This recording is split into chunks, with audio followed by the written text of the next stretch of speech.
ભારત અને પર્વતીય રાજ્યોમાં વરસાદ, હિમવર્ષા, ઠંડી અને ધુમ્મસનો અનુભવ થવાની સંભાવના છે.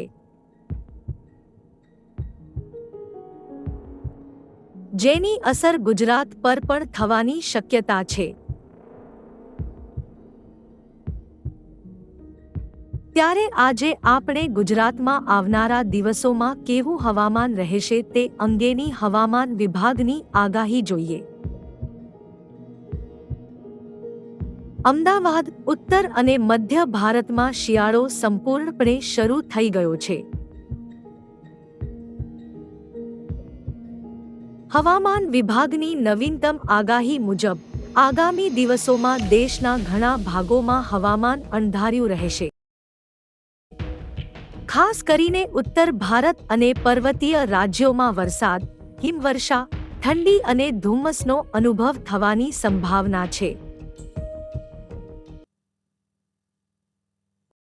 જેની અસર ગુજરાત પર પણ થવાની શક્યતા છે. ત્યારે આજે આપણે ગુજરાતમાં આવનારા દિવસોમાં કેવું હવામાન રહેશે તે અંગેની હવામાન વિભાગની આગાહી જોઈએ. ગુજરાતના વાતાવરણ અંગેની વાત કરીએ તો હવામાન વિભાગે રવિવારે સાંજે આપેલા વેધર રિપોર્ટ પ્રમાણે ગુજરાતમાં ફરીથી પવનની દિશા બદલાઈ છે. રાજ્યમાં હાલ પૂર્વના પવનો ફૂંકાઈ રહ્યા છે.